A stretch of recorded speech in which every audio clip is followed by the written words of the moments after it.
प्रणाम बंधुओं। आज के वक्तव्य में आइए प्रवेश करें।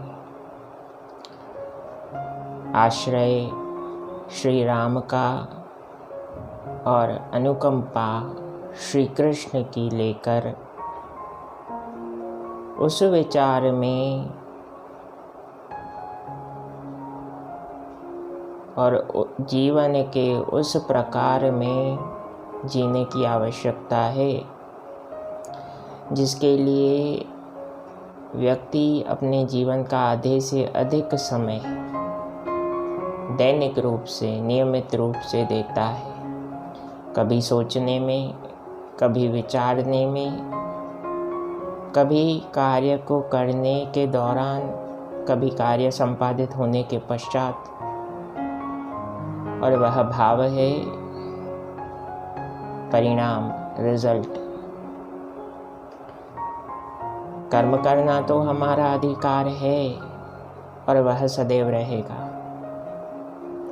भगवान श्री कृष्ण के शब्दों को समझने का प्रयास करें तो ये शब्द कहते हैं, कर्म कीजिए वह आपका अधिकार है, लेकिन जो परिणाम आपको प्राप्त होगा वह क्या है।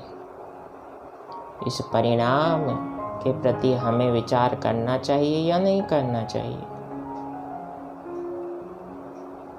तो मनुष्य रूप से अगर समझा जाए, जीवन के महत्व को अगर समझा जाए तो अवश्य करना चाहिए।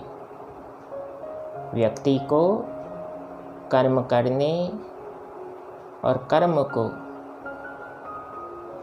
अपने जीवन के सद्मनोरथों की पूर्ति करने का पूरा हक है। उस हक को कैसे पाया जाए? उस हक को हम अपने व्यवहार द्वारा पा सकते हैं।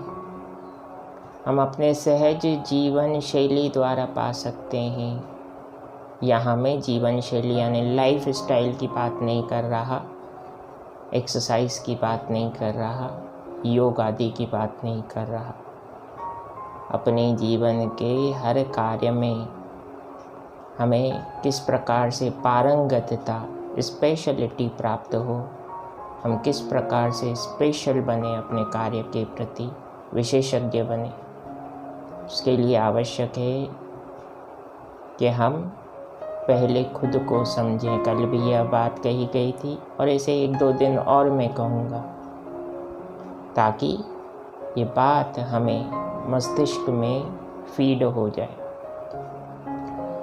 जब तक आप स्वयं का सम्मान नहीं करते, अपने कार्य का सम्मान नहीं करते, जो डिसीजन आपने लिया उसका सम्मान नहीं करते, तो याद रखिए संसार का कोई भी व्यक्ति आपको कितना भी साथ क्यों ना दे दे, जब तक मन से ही आप खुद के साथ नहीं हैं तो सहज रूप से आप सभी समझदार हैं परिणाम क्या होगा वह हमारी स्वेच्छा के निश्चित रूप से विपरीत ही होगा।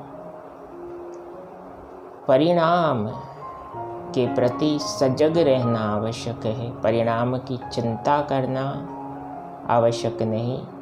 यहाँ यही बात योगेश्वर भगवान श्री कृष्ण ने कही कि कर्म का अधिकार उपयोग करते हुए आप अपने लक्ष्य प्राप्ति के परिणाम की चिंताओं से छूट जाते हैं। कर्मण्येवाधिकारस्ते मा फलेषु कदाचन। तो आदर्श रूप से भगवान को अपने जीवन का सारथी बनाते हुए अगर कर्म करेंगे और सचेत रहकर कर्म करेंगे तो लक्ष्य सहज रूप से प्राप्त होगा, भले ही थोड़ा समय लग जाए। जय सिया राम, जय जय हनुमान। प्रसन्न रहें, आनंदित रहें। प्रणाम।